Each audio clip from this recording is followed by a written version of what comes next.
Co-developed with Indigenous, provincial, and territorial partners, Bill C-92, an act respecting First Nations, Inuit, and Métis children, youth, and families, became law in 2020.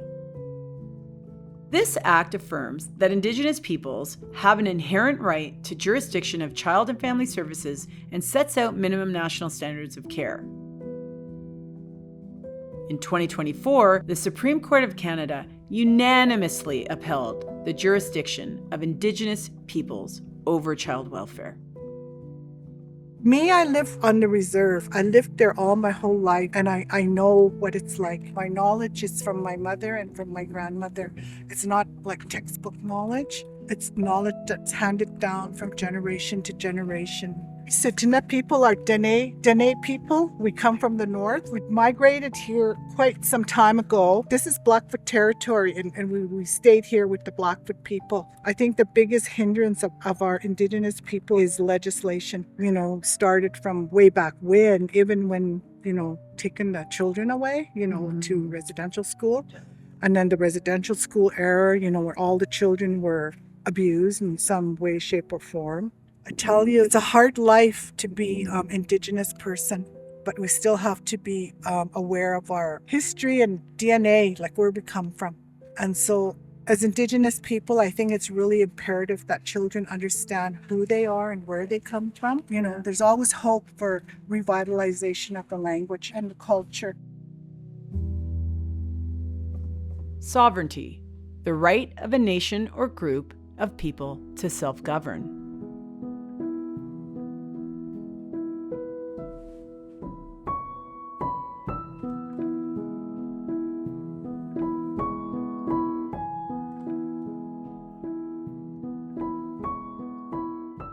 To shape a future free from violence, we must imagine it and keep our ideals in mind while taking practical steps to achieve it.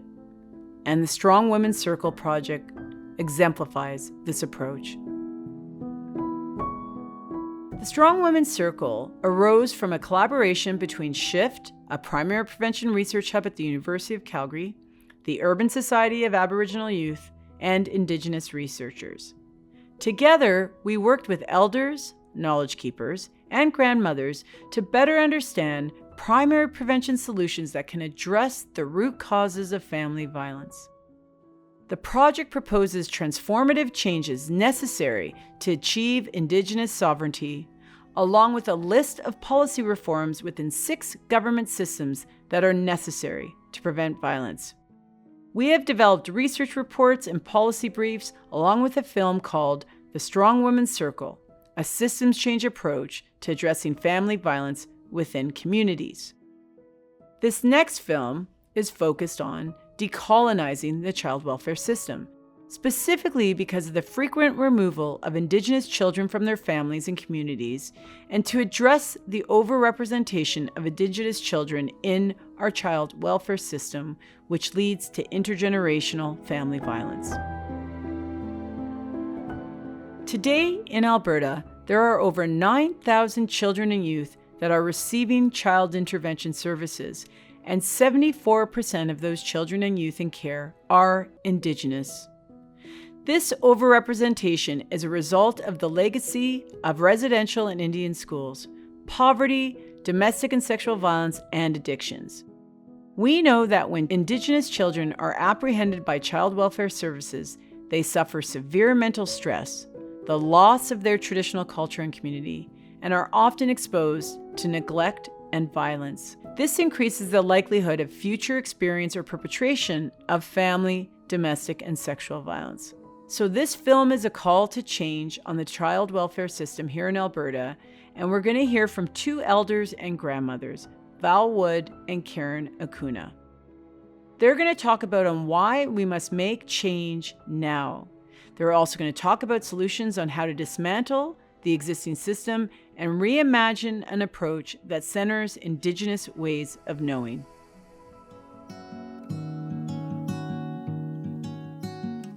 Valerie Wood has a diploma in child and youth care from MacEwan University and a BA from the University of Alberta, where she majored in anthropology and minored in linguistics.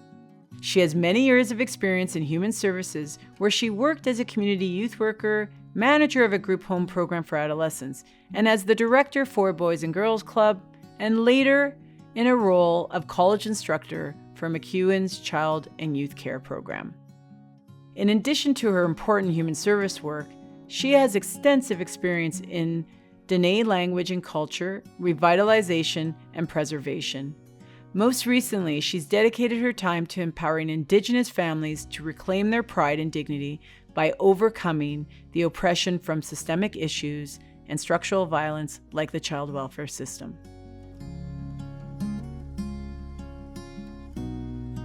Karen Acuna is a proud Native woman from Calgary. She champions her rich cultural heritage and serves as a trailblazer, being the first in her family to graduate from university with a 30-year career in roles ranging from banking to social work. Karen's contributions to community development advocacy stand out. Karen has worked in a child welfare system for decades and has had deep, meaningful impact on many Indigenous people. Karen is a cultural advisor, knowledge keeper, public speaker, and advocate for Métis peoples.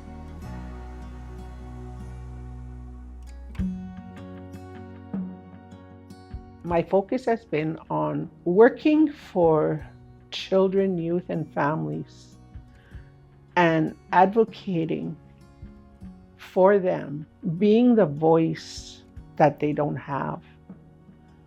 And I think that's a really key concept, is having voice. Because I've been involved in that work with children's services, I've seen how very cruel the system is. I would say that I've dedicated my work to fighting that cause. It's extremely challenging. It has many layers, but yet it's so important because it's our children. They're the vulnerable ones.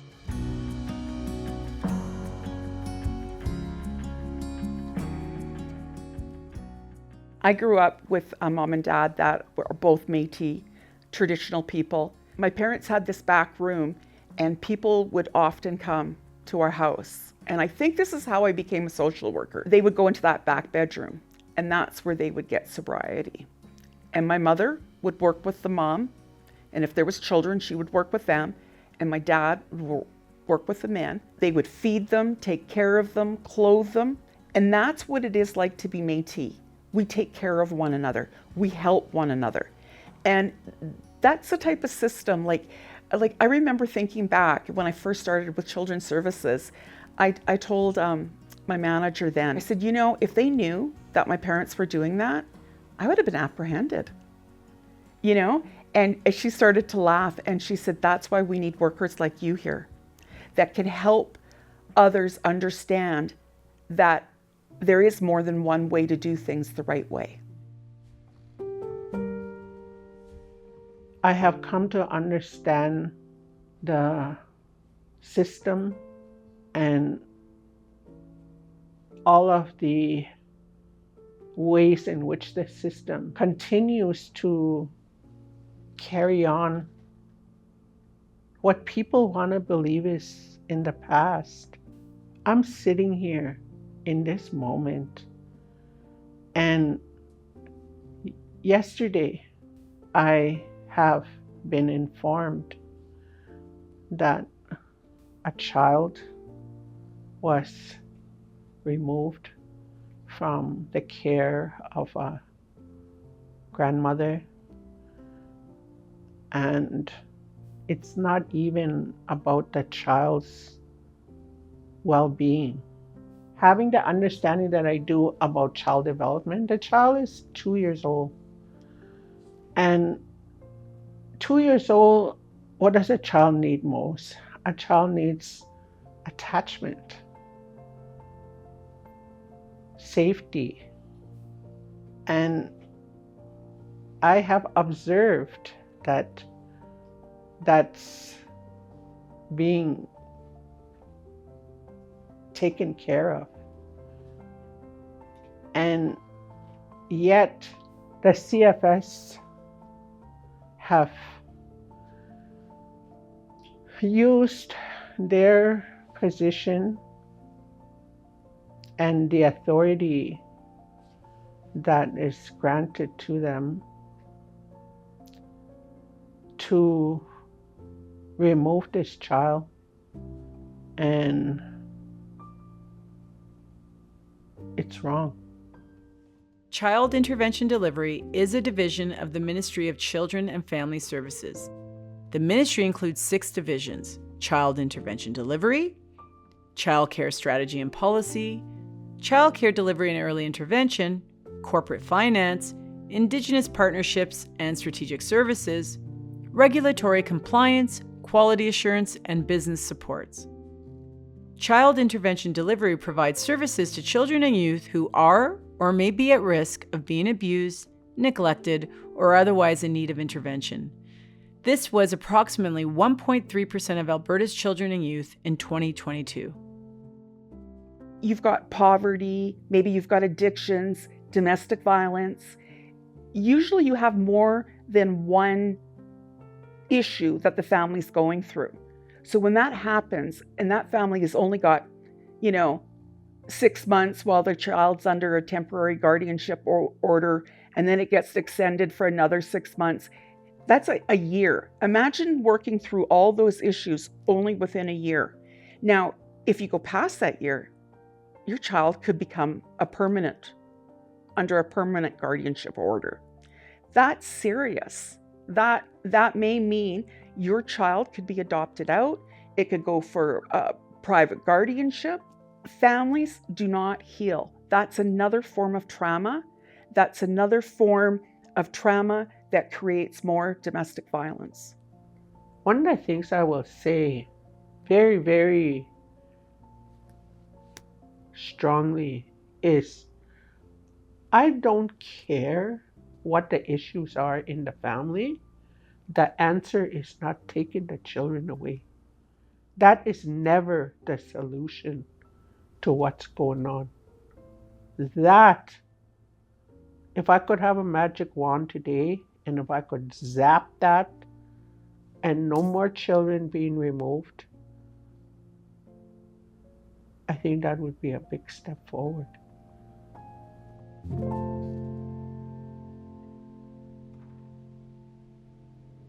There are social workers that enter the system and they're coming in with, I'm going to fix you. I'm going to save you. And I think more needs to be done on that self-examination, that self-awareness. I think some of that needs to be even part of the application process. What are your biases? If you come in there and say, well, I don't have any biases, that's not true. And I'm going to give an example. I had a new worker that I was supervising call me and she said, you need to come over here right away because I don't know what to do. And I said, why? And she said, I don't know why this child is in care. So I go in, I sit down with the grandma, I ask her, pass me the file. I start looking through the file and stepped out, called my manager and said, we need to get this kid home. We've got no grounds for this child to be going PGO. So it was like that. And that's the type of lens workers have to have. Just because another worker made a decision, but if you don't agree with that decision, you need to be able to stand up and say, hey, why is this happening? Why is this way? Does this follow our code? Are we doing the right thing for this child? Because it's the child that matters. So we are a people that we operate in a collective. So when a child is taken, that child is not taken from this little nuclear family. This child is taken from all of this collective.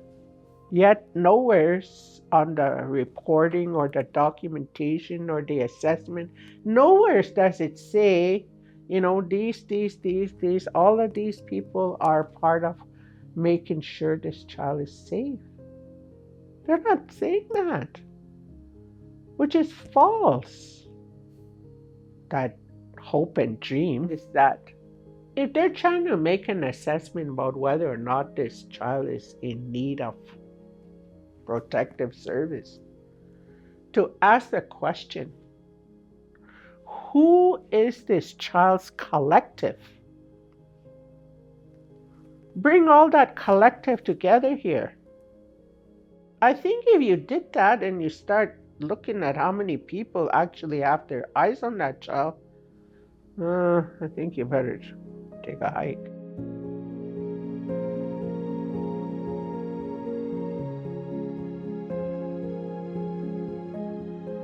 The power, the resources need to be given back to each nation. So for example, Métis Nation, I believe that they need to have their own children's services. I believe that every single First Nations group needs to have their own children's services. It just comes down to lip service, right?